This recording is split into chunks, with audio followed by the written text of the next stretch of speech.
श्री गणेशाय नमः। सियावर रामचंद्राय नमः। ओम हनु हनुमते नमः। श्री गुरुचरण कमलेभ्यो नमः।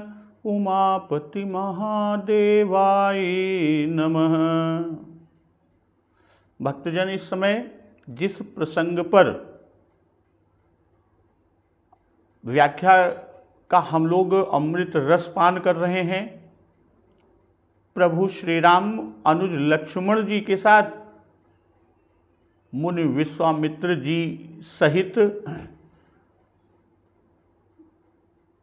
धनुष यज्ञशाला रंगभूमि में पहुँचे हुए हैं और राजा जनक जी मुनि श्रेष्ठ विश्वामित्र जी को रंगभूमि चारों तरफ दिखाने के लिए ले चले और उनके साथ प्रभु श्री राम और लक्ष्मण जी भी यज्ञशाला के चारों तरफ गए।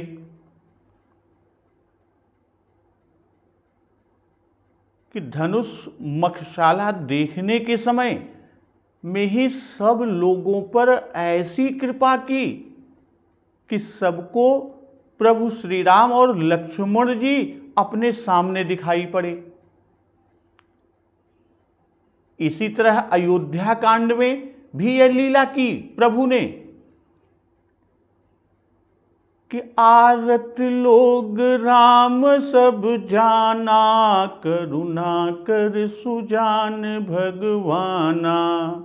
जो जेहि भाई रहा अभिलाषी, तेहि तेहि कय तसि तसि रुख राखी। और लक्ष्मण जी भी ऐसे ही देखने में आए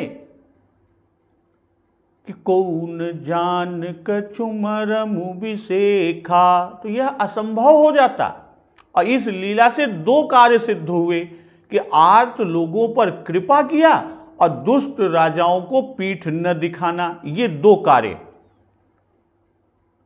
और सारी रंगभूमि दिखाकर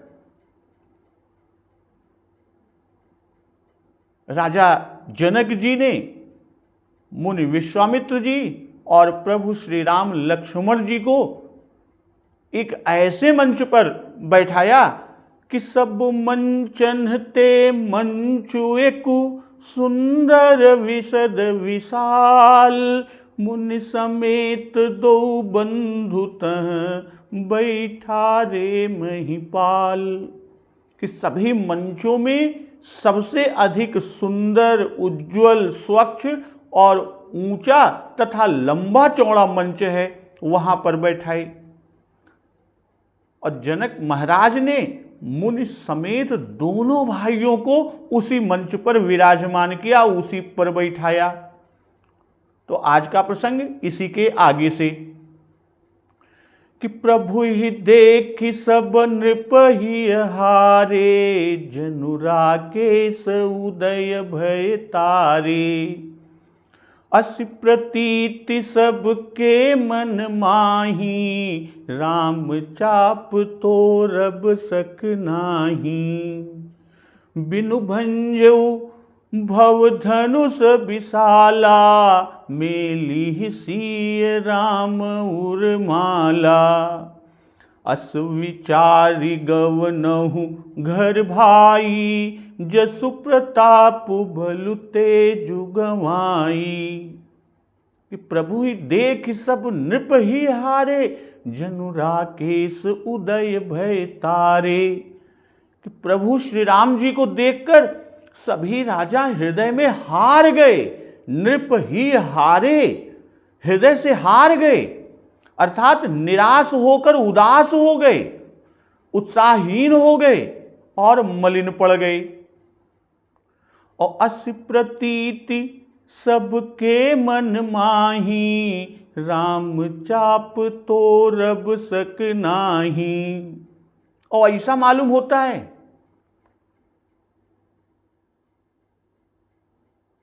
मानो तारे हैं जो पूर्ण चंद्र के उदय होने पर, जनु राकेश उदय भय तारे। कि पूर्ण चंद्र के उदय होने से सभी तारे प्रकाशहीन हो गए, या मलिन पड़ गए, फीके पड़ गए। तो यह देखकर कि असी प्रतीति सबके मन माही, कि सबके मन में ऐसा विश्वास जग गया, जम गया कि राम चाप तो रब सक नाही, कि प्रभु श्री रामचंद्र जी धनुष अवश्य तोड़ेंगे, और इसमें कोई शक संदेह नहीं रह गया।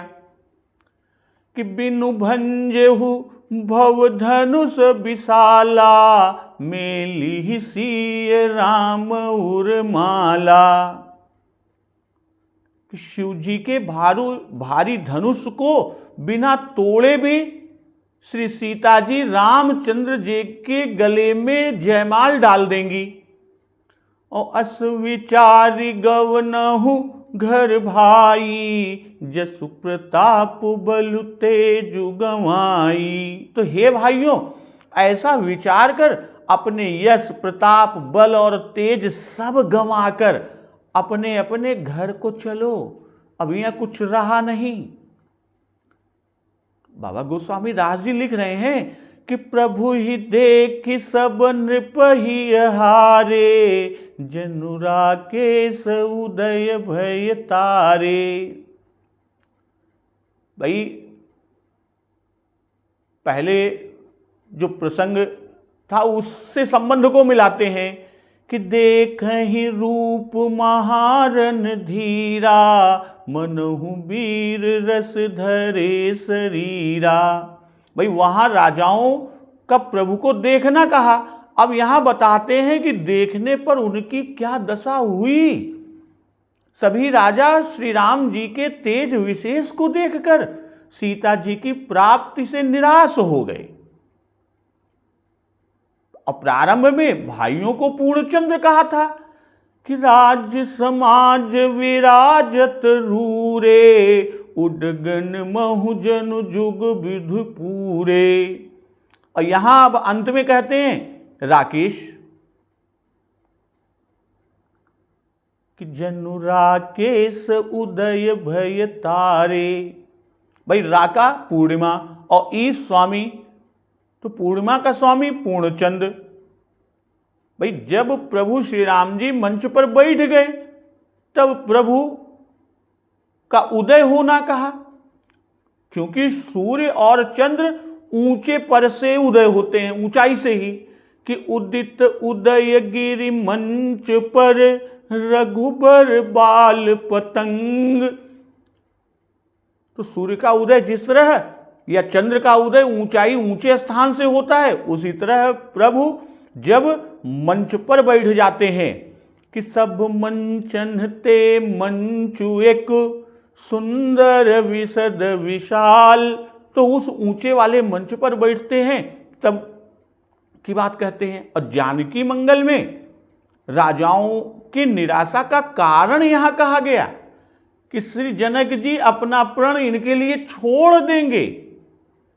कि भे निराश सब भूप बिलोकत राम ही, अपन परिहर्षिय देव जनक बरु श्याम ही।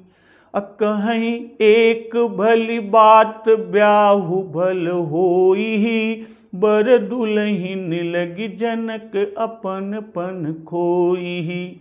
और साधु राजाओं को प्रतीत हुआ कि अवश्य राम के उठत सरासन टूटी, गवनी राज समाज नाक अस फूटी। और आगे कह रहे हैं कि असी प्रतीति सबके मन माही, राम चाप तो रब सक नाही। भाई सब राजा हृदय में हार गए हैं, इसी से सबके मन में यह विश्वास होना, बाबा जी कह रहे हैं कि उनके मन में विश्वास हो गया। ही हारे कहकर अब उनके हृदय की बात को कह रहे हैं कि मन तो हृदय है कि राम धनुष निस्संदेह तोड़ेंगे, और यह सबके मन में है। भाई चंद्रमा मन का स्वामी है, इसलिए उसने मन में यह प्रतीति करा दी कि प्रभु श्री राम धनुष को अवश्य खंडित करेंगे। अब पूर्ण चंद्र की उपमा देकर कि विश्वास का कारण श्री राम जी का तेज है, और ये तेजस्वी हैं। भाई चंद्रमा के समान तेज है और तेजस्वी लघु नहीं होते। कि बोली चतुर सखी मृदुबानी, तेजवंत लघु गनियन रानी। कि जिस तरह चतुर सखी के वचन सुन सुनैना जी को प्रतीति हुई कि सखी वचन सुन भई प्रतीति, ठीक वैसे ही यहां प्रभु का तेज देखकर सब राजाओं को राम जी के धनुष तोड़ने का निश्चय होता है कि निश्चित तौर पर ये धनुष को तोड़ देंगे और मूर्तिमान वीर रस दिखाई देते हैं। ऐसे स्वयं सभी राजा हृदय में हार गए कि बिन भंजऊ भव धनुष विशाला, मेली ही सीय राम उर्माला। भाई कहीं निश्चय है कहीं संदेह है, और कहीं निश्चय और संदेह दोनों है। जिस तरह भरत जी के विचार में कहीं दृढ़ निश्चय तो कहीं संदेह कहा कि मोरे जी भरोस दृढ़ सोई, मिली है राम सगुन शुभ होई। यह तो दृढ़ता है। अब बीते अवध रही जो प्राणा, अधम कवन जग मोहि समाना। यह भरत जी का संदेह है। तो ठीक उसी तरह यहां पर भी दोनों बातें कहते हैं। एक तो यह कि ये तेजस्वी है, धनुष को निश्चित तौर पर तोड़ेंगे, और दूसरी तरफ कोमलता सुकुमारता और भव धनुष की कठोरता का विचार जब आ जाता है तब कहते हैं कि बिनु भंजऊ भव धनुष विशाला। कि यदि धनुष किसी से न टूटा तब क्या सीता जी कुंवारी ही रहेंगी? तो कदापि नहीं, किसी न किसी को अवश्य ब्याही जाएंगी। और जयमाल फिर स्वयंवर द्वारा होगा, जयमाल स्वयंवर। तो इस तरह यहां रणधीर राजा श्री सीता जी की प्राप्ति की दो विधियों को बता रहे हैं, दो विधि से मिलेंगी और दोनों प्रकार से निश्चय कर रहे हैं कि वे प्रभु श्री राम जी को ही प्राप्त होंगी। एक तो धनुष के टूटने से जो मुख्य विधि है, जिसके लिए यह यज्ञशाला रखी गई, धनुष मखशाला बनी, और दूसरे कि संभव है कि उनसे भी धनुष न टूटे, प्रभु श्री राम से भी न टूटे।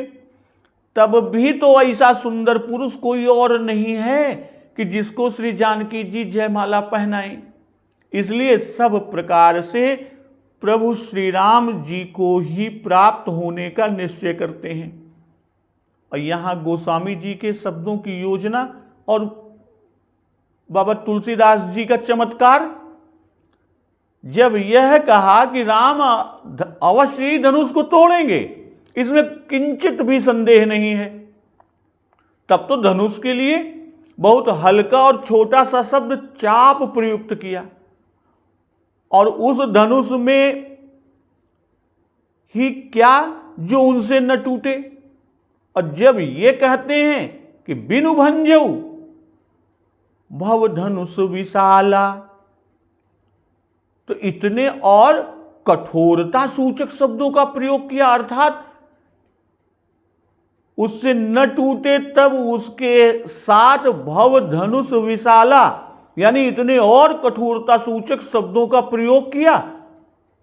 एक तो यह धनुष भव यानी महादेव जी का है, भूत भावन भगवान शिव शंकर जी का है, और दूसरे इतना विशाल है, भव धनुष विशाला, शिव जी का, भूत भावन भगवान शिव शंकर जी का धनुष है, और दूसरी तरफ इतना विशाल है।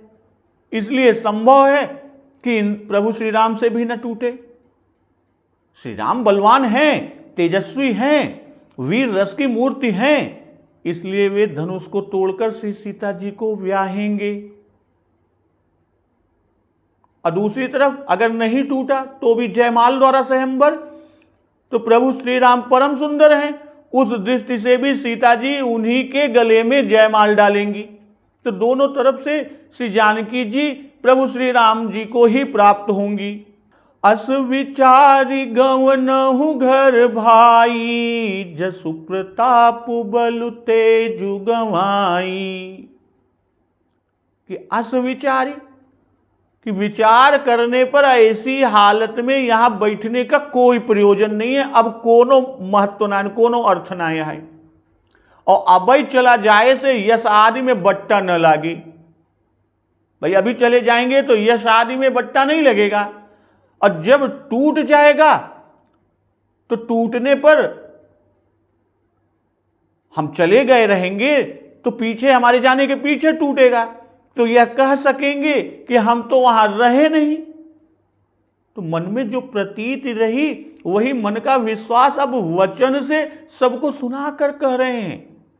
इसीलिए कहा कि अस विचारी गवनहु घर भाई।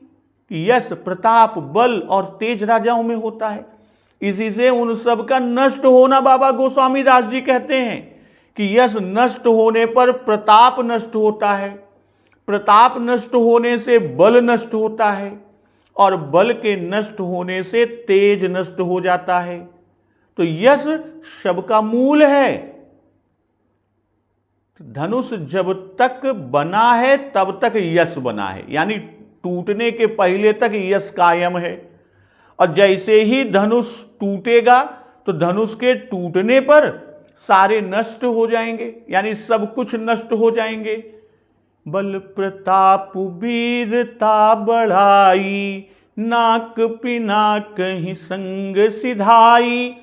इसलिए कह रहे हैं राजा कि अभी चले जाना अच्छा है, धनुष टूटने के बाद सब कुछ नष्ट हो जाएगा। और जो राजा मोह या ज्ञान से अंधे हैं वो बिहसे अपर भूप सुनि बानी, जे अविवेक अंध अभिमानी। तोरहु धनुष व्याहु अवगाहा, बिनु तोरे को कुंवरी बियाहा। एक बार कालऊ किन होऊ, सियहित समर जितब हम सोऊ।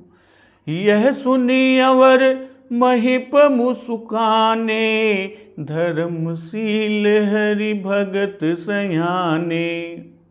और जो दूसरे राजा जो मोह अज्ञान से अंधे हो रहे थे, अभिमानी थे, तो पहले जो राजाओं के वचन थे उन वचनों को सुनकर बहुत हंसे और बोल रहे हैं कि धनुष तोड़ने पर भी विवाह अगम्य है, यानी कठिन है। क्यों कठिन है? भला बिना धनुष तोड़े राजकुमारी को कौन ब्याह सकता है? तोरऊ धनुष ब्याहु अवगाहा, अबिन तोरे को कुंवरी बियाहा। भला बिना धनुष तोड़े राजकुमारी को कौन ब्याह सकता है? और कह रहे हैं कि एक बार कालऊ किन होऊ, सियहित समर जितब हम सोऊ। काल ही क्यों न हो, एक बार तो श्री सीता जी के लिए उसे भी हम संग्राम में जीत लेंगे, उसको हरा देंगे। यह सुनी अवर महिप मुसुकाने, धर्मशील हरि भगत सयाने। और यह सुनकर और राजा जो धर्मात्मा भगवत भक्त और सयाने थे वे सब मुस्कुरा रहे हैं। तो बिहसे अपर भूप सुनि बानी, जे अविवेक अंध अभिमानी। बिहसे अर्थात ठट्ठा मार कर हंसे, ठहाका लगाकर, और इस तरह पहले कहे हुए राजाओं की बात का निरादर किया कि अपर भूप सुनि बानी, कि पहले जो बोले कि विचार करो वे मनुष्य राजा थे, या वे वो राजा थे जिन्हें राम जी वीर रस की मूर्ति रूप में दिखाई पड़े, कि जे अविवेक अंध अभिमानी। तो ये राजा राक्षस हैं, कुटिल और असुर हैं, जिन्हें प्रभु भयानक और काल के रूप में दिखाई पड़े।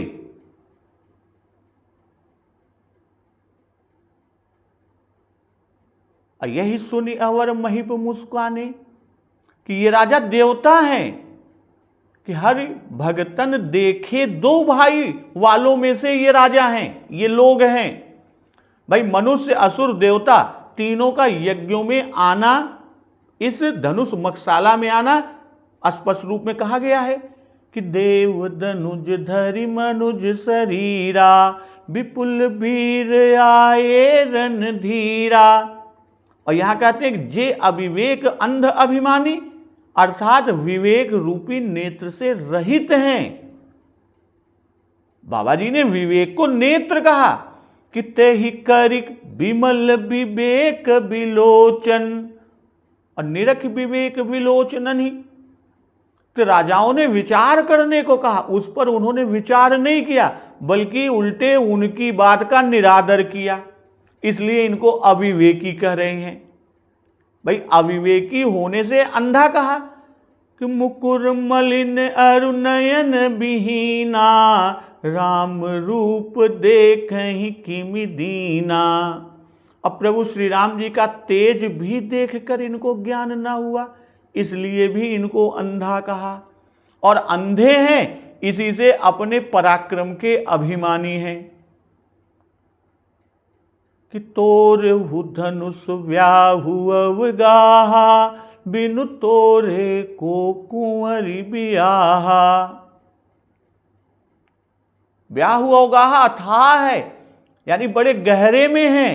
तात्पर्य इसका कहने का कि इसके बीच में हमारा संग्राम रूपी सागर भरा हुआ है, यानी हमसे संग्राम किए हुए बिना यहां से पार नहीं पा सकेंगे। कि एक बार कालहु किन होऊ, सियहित समर जितब हम सोऊ। यानी यही समर सागर है, संग्राम रूपी समुद्र है।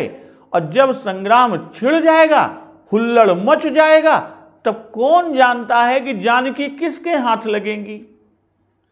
कि बिनु भंजऊ भव धनुष विशाला, मेली सिय राम उर माला। उसी का ये उत्तर है कि जे अविवेक अंध अभिमानी, उसके अविवेक को यहां चरितार्थ कर रहे हैं। भाई पहले यह कहे कि असि प्रतीति सबके मन माही, राम चाप तो रब सक नाही। कि हमसे तो धनुष टूटेगा नहीं और राम अवश्य तोड़ेंगे। इसी से यह नहीं कहते कि राम से धनुष नहीं टूटेगा, और न यही कहते हैं कि हम तोड़ेंगे। खाली इतना कहते हैं कि धनुष तोड़ने पर भी ब्याह अगम्य है, कठिन है। अब बिन तोरे को कुंवर ब्याहा, जनक प्रतिज्ञा तोड़कर किसी के साथ ब्याह कर देने का साहस हम लोगों के रहते कर ही नहीं सकते।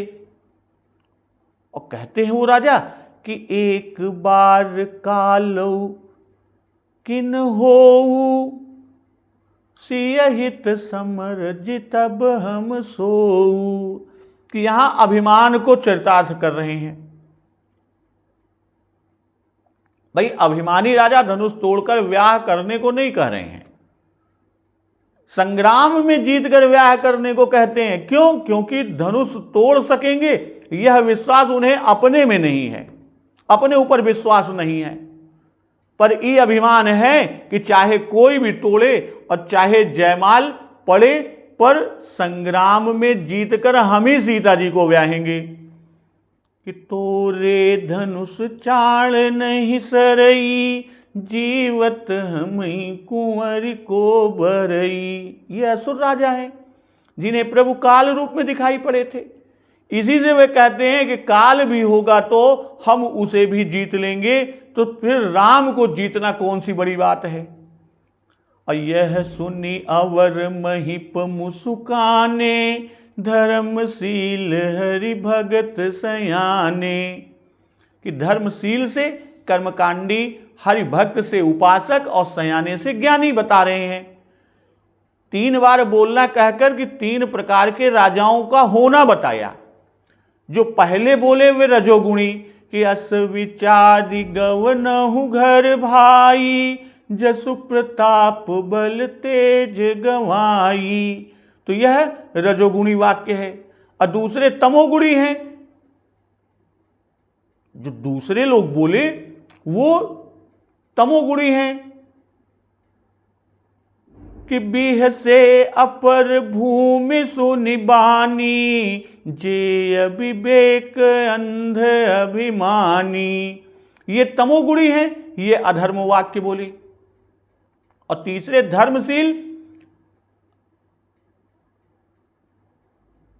हरिभगत आदि, ये सतोगुणी हैं, ये धर्मोपदेश करेंगे। और इनके उपदेश में धर्म, उपासना और ज्ञान तीनों हैं।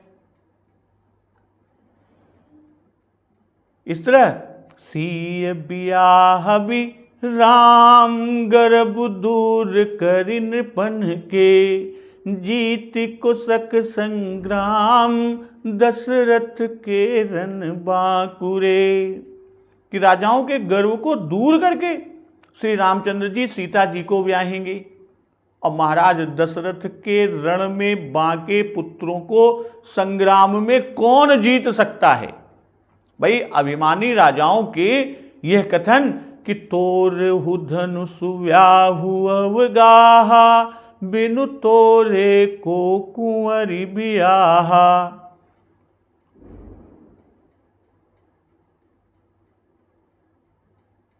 कि हम ही कुंवर को ब्याहेंगे।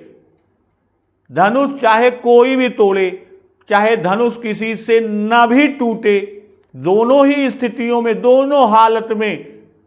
तो इसका उत्तर देते हैं कि सीय बियाह भी राम, गर्भ दूर करि नृपन के।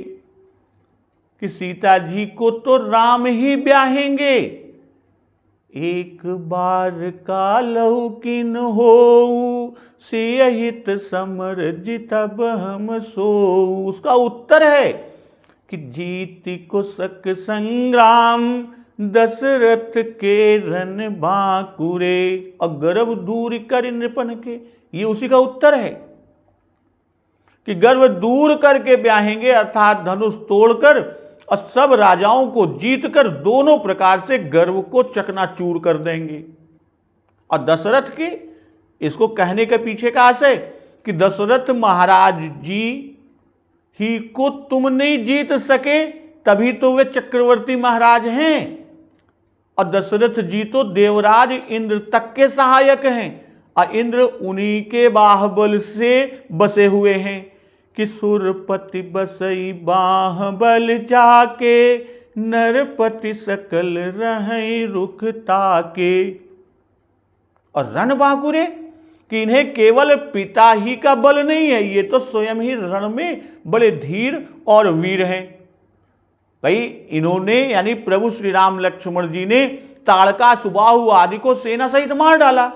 और तुम तो मनुष्य हो, उन राक्षसों से अधिक प्रबल नहीं हो, तब तुम क्या खाकर इनसे जीतोगे। भाई छल छोनिपों से कहते हैं कि जीत को सक संग्राम, कि उनसे तुम्हारी माया नहीं चलेगी। वे रणबाकुरे हैं और रणबाकुरे माया का मर्दन करते हैं। जिस तरह हनुमंत अंगद नील नल, अति बल लरत रन बाकुरे।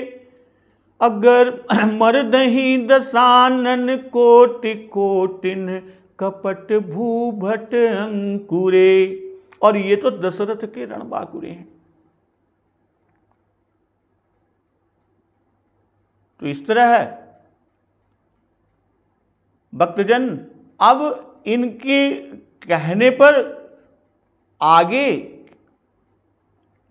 कि गाल बजाकर जो ये बात करते हैं और मन के लड्डुओं से भी कभी भूख बुझ सकती है, तो उनको समझाते कि हमारी पवित्र शिक्षा सुनकर और सीता जी को अपने जी से, अपने हृदय से, अपने उर से जगत जननी माता समझो। और इस तरह की कौन सी शिक्षा देते हैं उसका श्रवण अमृत रसपान हम लोग अगले दिवस की कथा में करेंगे। तो एक बार जोर से बोलिए, सियावर रामचंद्र की जय, पवन सुत हनुमान की जय। जगत जननी माँ जगदम्बा की जय, गुरुदेव भगवान की जय, उमापति महादेव की जय। जय श्री राम।